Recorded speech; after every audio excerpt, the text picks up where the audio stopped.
Mon nom est Mario Massicotte et je suis très heureux de vous accueillir encore une fois à l'émission de télévision Les Actualités prophétiques. Bien, nous sommes toujours dans notre voyage en Israël puisque nous nous sommes rendus dans ce pays-là, au pays de la Bible, afin de tourner une bonne partie de cette troisième saison des émissions de télévision, afin de vous montrer dans ces différents endroits où nous allons nous tenir les accomplissements des prophéties de la Bible concernant les derniers jours et surtout le retour de notre Seigneur Jésus-Christ. Aujourd'hui, encore une fois, nous allons nous rendre dans le désert de Judée. Les déserts en Israël sont très intéressants et nous savons que les prophètes se tenaient souvent dans ces déserts-là parce qu'évidemment, ce sont des endroits calmes, des endroits tranquilles où on peut avoir vraiment une communication facile avec Dieu, avoir une intimité avec lui. Et beaucoup de révélations, d'inspiration leur ont été données alors qu'ils se tenaient dans ces déserts-là. Alors, on va se rendre encore une fois dans le désert de Judée, qui est tout près de la ville de Jérusalem de toute façon. Et nous allons parler au sujet de deux personnages vraiment très importants qui se sont présentés justement dans le désert de Judée pour annoncer l'établissement du royaume de Dieu sur la terre. Il y a plus de 2000 ans passés maintenant. Le premier, bien sûr, il s'agit de Jean-Baptiste, et le deuxième, c'est le Seigneur Jésus-Christ lui-même qui est venu dans ce désert-là. Le premier, Jean-Baptiste, était venu pour annoncer la repentance envers Israël et annoncer l'établissement, justement, du royaume de Dieu. Sa prédication disait « Repentez-vous, car le royaume des cieux est sur le point d'être manifesté, ou le royaume de Dieu est proche. » Et c'était vraiment particulier en Israël parce que ça faisait très longtemps, comme nous allons le constater au cours de cette émission aujourd'hui, très longtemps qu'Israël n'avait pas entendu la voix de ses prophètes. En fait, depuis Malachie, c'était le dernier prophète qui avait parlé à Israël. Il s'est écoulé à peu près 400 ans où il n'y a pas eu de voix prophétique. Aucun prophète ne s'est vraiment adressé à Israël.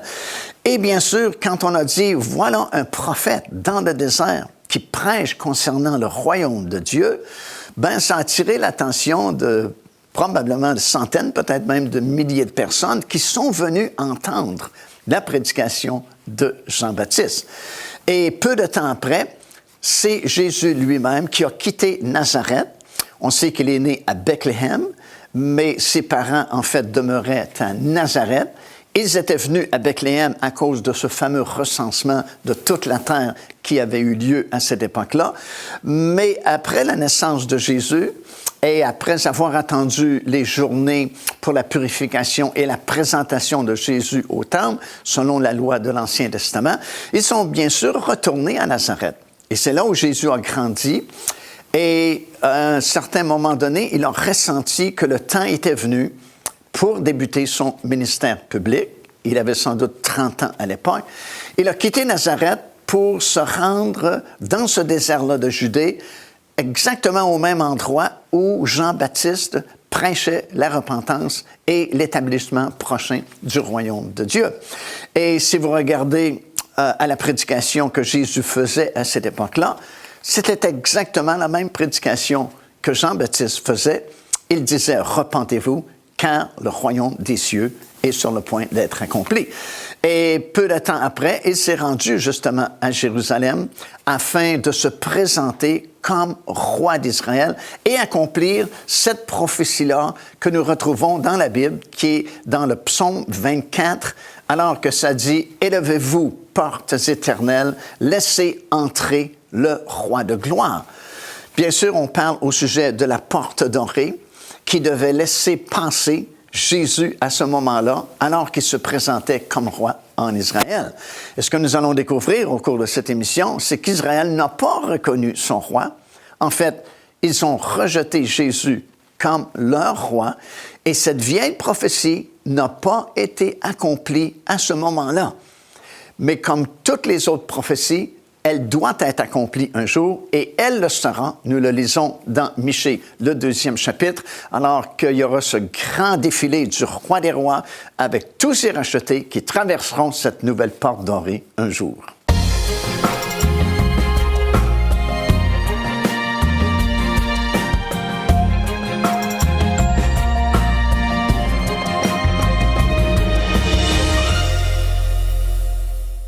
Dans le psaume 24 et au verset 9, nous lisons ce passage de l'Écriture. « Portes éternelles, élevez vos linteaux, élevez-les, portes éternelles, laissez entrer le roi de gloire. » Qui est donc ce roi de gloire? L'Éternel des armées, c'est le roi de gloire. En fait, il y a plus de 2000 ans maintenant, le roi de gloire, le Seigneur Jésus-Christ, est venu proposer l'établissement du royaume de Dieu sur la terre à son peuple, le peuple d'Israël, le peuple juif. Mais curieusement, le peuple juif n'a pas reconnu son roi et d'un coup, ils ont rejeté non seulement le roi, mais aussi, bien sûr, le royaume. Et c'est quand même étonnant parce que la royauté avait été établie en Israël depuis déjà très longtemps. Et les 3 premiers rois de cette royauté-là ont été les plus grands rois, vraiment, Saül, David et Salomon. Après la mort de Salomon, bien sûr, nous savons que la royauté a été divisée en 2, puisque 10 tribus parmi les 12 tribus se sont séparées et ont formé ce qu'on appelait le royaume du Nord, laissant les 2 autres tribus au sud, le royaume du Sud. Et à cause de leur incrédulité et parce qu'ils s'étaient éloignés de l'Éternel, Dieu a permis finalement que le royaume du Nord soit déporté en Assyrie et ils ne sont jamais revenus, c'est-à-dire que la royauté n'est jamais revenue du royaume du Nord. Et la même chose s'est produite avec le royaume du Sud quelques années plus tard. Et cette fois-là, c'est à Babylone qu'ils ont été déportés. Et même s'ils sont revenus de Babylone plusieurs années plus tard, en fait 70 ans exactement, comme c'est prophétisé dans la parole de Dieu, la royauté n'est plus revenue dans le royaume du Sud non plus. Alors il n'y avait plus de royauté en Israël, ni au nord, ni au sud, et ça pendant de nombreuses années. Pourtant, les prophètes de la Bible, dans l'Ancien Testament, avaient prophétisé et avaient annoncé que la royauté devait revenir un jour. Et plusieurs années se sont passées jusqu'au dernier prophète de l'Ancien Testament, Malachie, qui lui aussi a parlé du jour de l'Éternel et de l'établissement à nouveau du royaume de Dieu dans le pays. Et après Malachie, il y a une longue période de silence d'à peu près 400 ans. Et pendant ces nombreuses années, aucun prophète ne s'est adressé à Israël. Il n'y avait pas de parole de l'Éternel adressée directement au peuple pendant cette longue période de 400 ans. Et après cette longue période, soudainement, il y a beaucoup d'effervescence à Jérusalem et dans les villes aux alentours, puisqu'on disait « Venez au désert de Judée », parce qu'il y a un prophète qui annonce la venue du royaume. Bien sûr, nous savons de qui il s'agit. C'était Jean-Baptiste, qui était ici dans la région où nous nous trouvons aujourd'hui, dans le désert de Judée, tout près du Jourdain que vous voyez derrière moi, et qui prêchait justement la repentance, disant « Le royaume de Dieu est proche, repentez-vous ». Et ils sont venus par centaines et par centaines et par centaines voir finalement un prophète qui s'adressait à Israël et surtout qui annonçait la venue du royaume de Dieu, une venue qui était quand même proche, selon la prédication de Jean-Baptiste. Alors ils sont venus et ils lui ont posé 2 questions, généralement parlant. La première question, c'est « Est-ce que tu es le prophète? » Non pas un prophète, mais le prophète. Parce que bien sûr, ils savaient que Moïse, déjà, il y a plusieurs milliers d'années auparavant, avait prophétisé qu'un jour, Dieu enverrait le prophète. Et lorsque ce prophète-là, parlant bien sûr du Seigneur Jésus-Christ, viendrait, bien, suivez-le parce que c'est le roi qui va établir le royaume. Et Jean-Baptiste a répondu, non, je ne suis pas le prophète, mais je suis celui qui prépare le chemin du prophète qui va venir après moi. Alors, ils lui ont posé une autre question. Ils lui ont dit, alors, est-ce que tu es Élie? Parce que, bien sûr, les dernières paroles du dernier prophète de l'Ancien Testament étaient celles-ci, « Je vous enverrai Élie avant le grand jour du Seigneur. » Et encore une fois, Jean-Baptiste a répondu, « Non, je ne suis pas Élie, mais je suis celui qui prépare la venue du Seigneur. » Alors, ils étaient vraiment très intéressé par le message de Jean-Baptiste pour les raisons que je viens de mentionner, parce que ça faisait très longtemps qu'un prophète n'avait plus parlé à Israël, et surtout le message qu'il annonçait que le royaume de Dieu était sur le point d'être manifesté. Joignez-vous à nous afin de célébrer le Seigneur et entendre le message de la parole de Dieu par l'évangéliste Mario Massicotte. Venez recevoir ce que Dieu a préparé pour vous. Visitez notre site web www.paindevie.org afin de connaître notre itinéraire. Nous serions très heureux de vous rencontrer et de vivre des moments forts avec le Seigneur.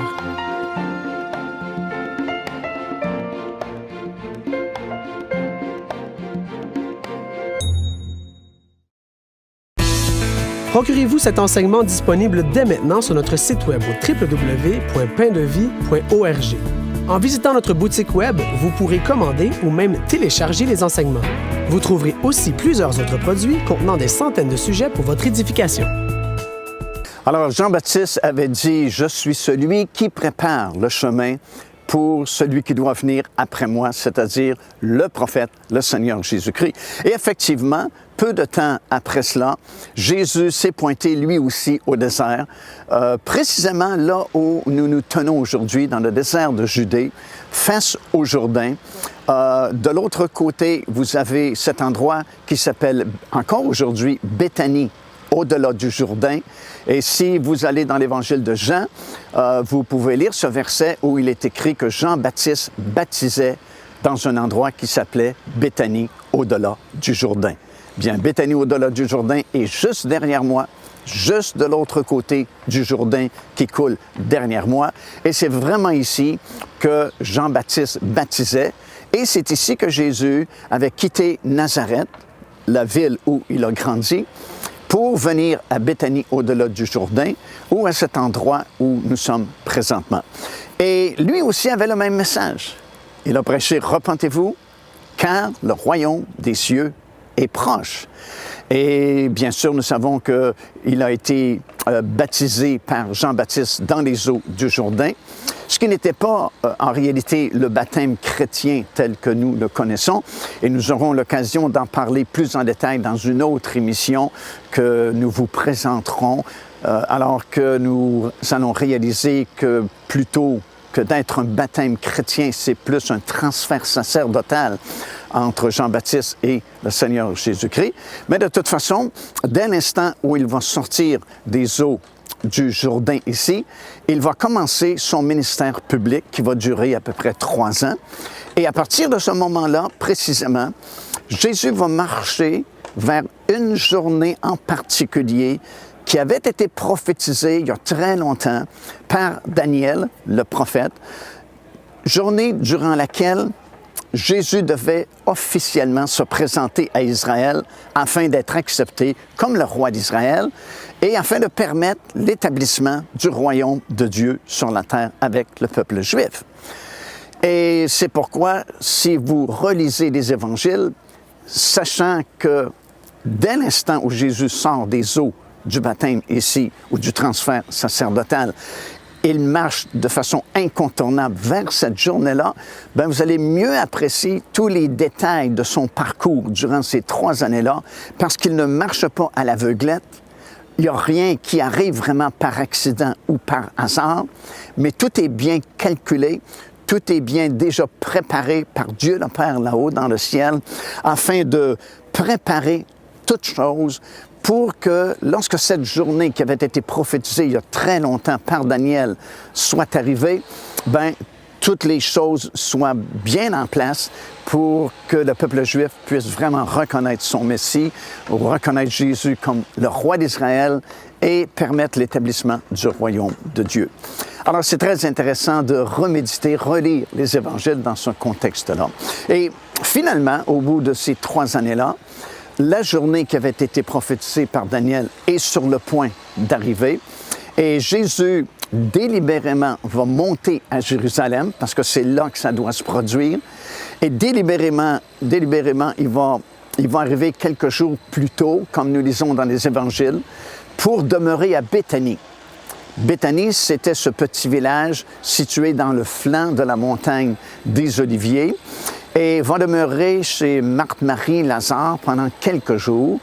Et lorsque finalement cette journée-là, prophétisée par Daniel, est arrivée, Jésus va demander à 2 de ses disciples d'aller justement au petit village. C'est soit Béthanie ou Bethpagée, c'était les 2 seuls petits villages dans le flanc de la montagne des Oliviers, d'aller au village et, dit-il, vous allez trouver un âne qui est attaché et vous allez détacher cet âne-là et vous allez l'apporter jusqu'à moi.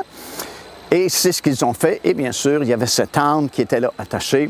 Et puis, ils ont détaché l'âne. Et comme Jésus leur avait dit, le propriétaire est sorti et il leur a dit, « Mais hey, qu'est-ce que vous faites là? C'est mon âne. » Et ils ont répondu ce que Jésus leur avait dit de répondre, « Le maître en a de besoin. » Et le propriétaire a laissé les disciples prendre son âne. Ils ont conduit l'âne jusqu'au Seigneur Jésus-Christ, qui, à ce moment-là, justement, se trouve sur la montagne des Oliviers et s'apprête à traverser la vallée du Cédron pour se rendre sur l'esplanade du Temple.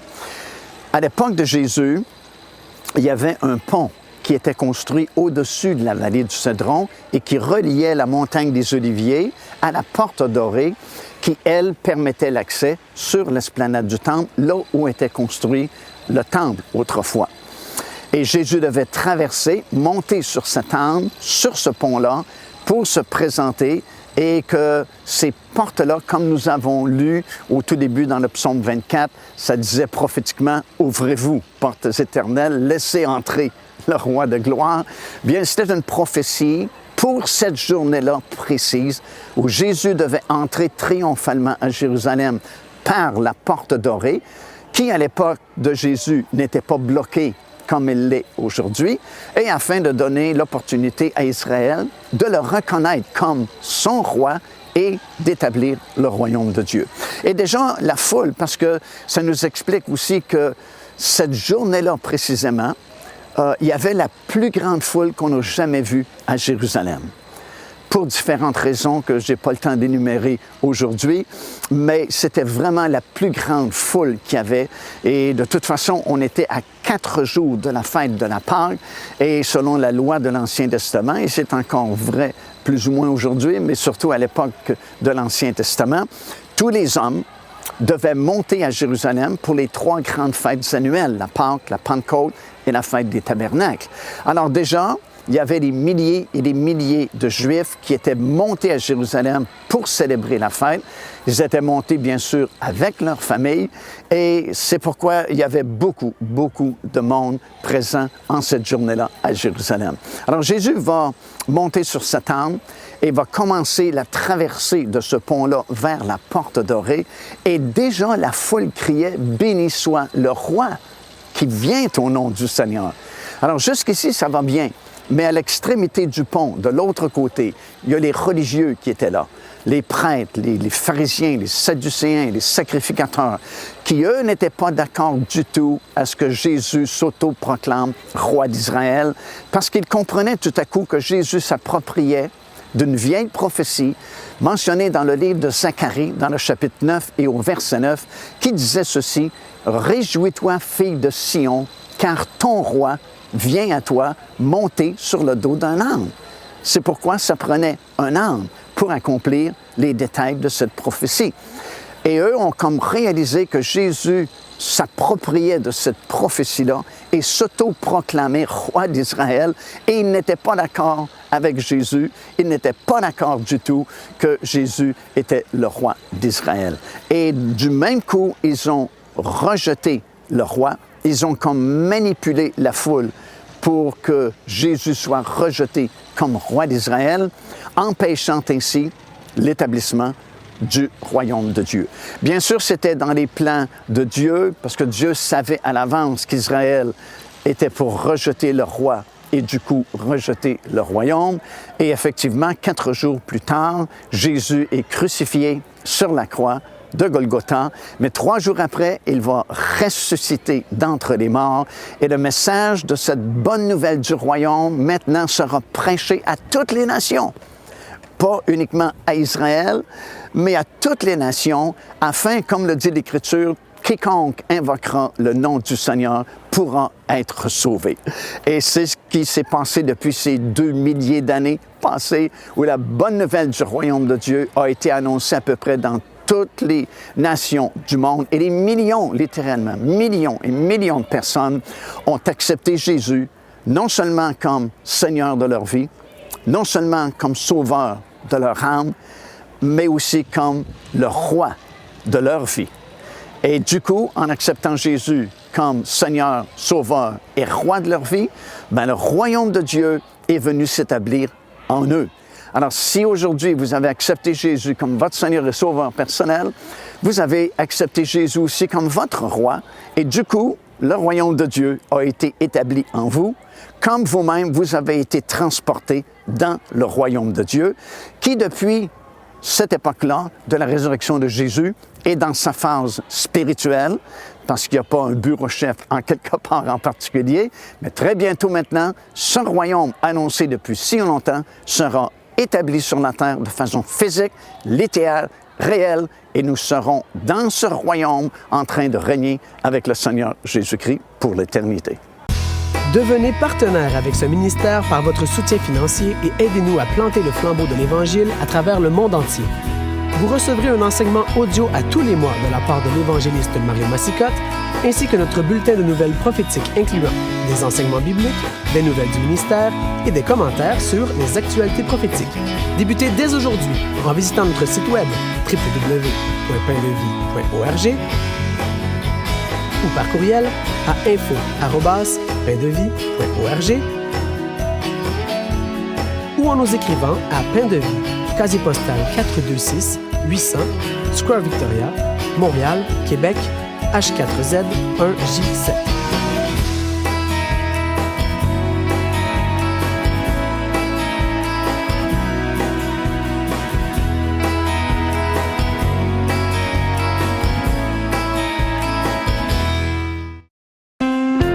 Car Dieu a tant aimé le monde qu'il a donné son Fils unique, afin que quiconque croit en lui ne périsse point, mais qu'il ait la vie éternelle. Téléchargez gratuitement l'enseignement « Le salut, c'est quoi ?»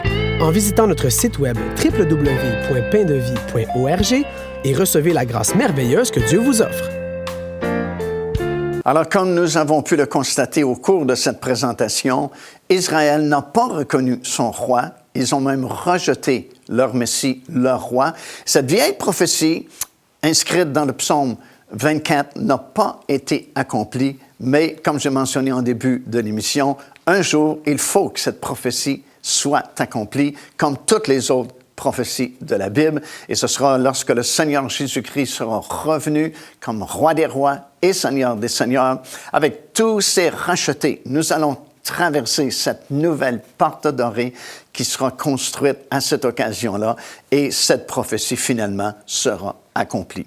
Alors Israël a rejeté son roi et à partir de ce moment-là, le plan rédempteur de Dieu pour l'humanité a commencé à s'accomplir et quelques jours plus tard, en fait 4 jours exactement après son entrée triomphale à Jérusalem, Jésus a été jugé, condamné, frappé, battu et finalement crucifié sur la croix de Golgotha. Mais comme on explique aujourd'hui, c'était déjà dans les plans de Dieu parce qu'évidemment, Dieu savait qu'Israël était pour rejeter son roi à cette occasion-là et que Jésus devait donner sa vie sur la croix de Golgotha pour permettre à n'importe qui vraiment sur cette planète, de n'importe quelle race, n'importe quel pays, puisse accepter l'œuvre qu'il accomplirait et de ce fait être sauvé, avoir son nom inscrit dans le livre de vie. C'est ce que Jésus a fait, il a donné sa vie sur la croix de Golgotha, il a été enseveli pendant 3 jours et 3 nuits, puis il est ressuscité d'entre les morts. Il a vécu 40 jours après sa résurrection sur cette terre, dans son corps glorieux, et 40 jours plus tard, il a réuni ses disciples sur le sommet de la montagne des Oliviers.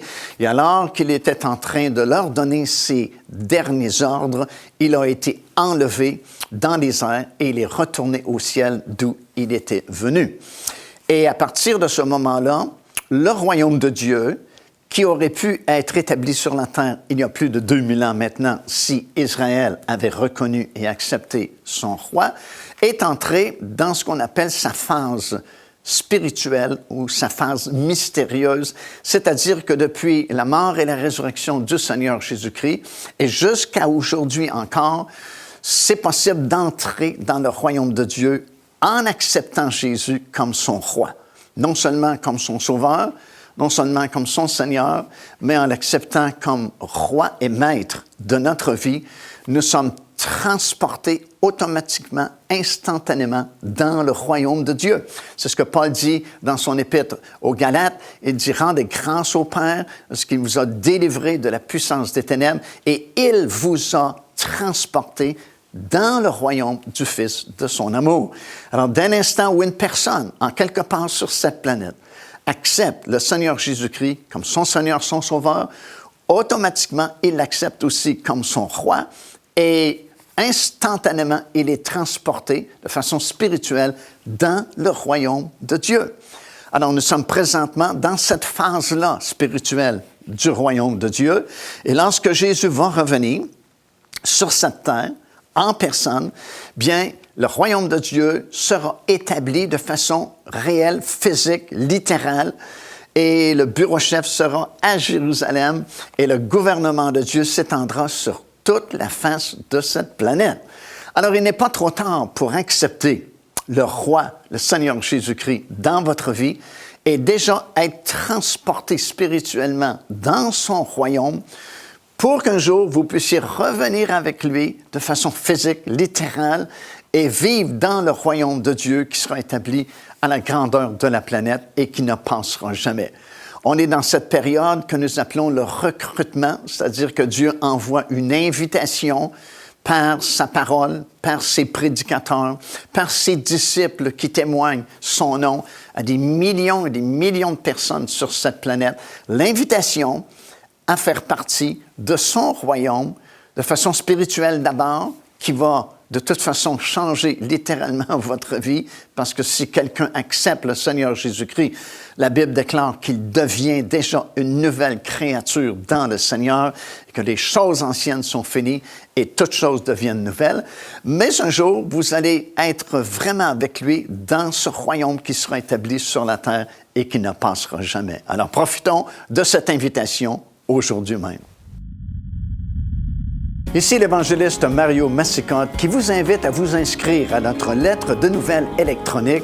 Et pour ce faire, il suffit de visiter notre site web au www.paindevie.org. Et tout en haut à la droite de votre écran, vous allez voir cet onglet sur lequel vous cliquez et vous vous inscrivez tout simplement. Ça vous permettra de recevoir des nouvelles du ministère de Pain de Vie et en même temps recevoir le bon enseignement de la parole de Dieu. Faites-le donc aujourd'hui même.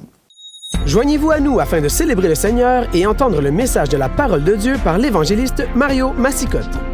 Venez recevoir ce que Dieu a préparé pour vous. Visitez notre site web www.paindevie.org afin de connaître notre itinéraire.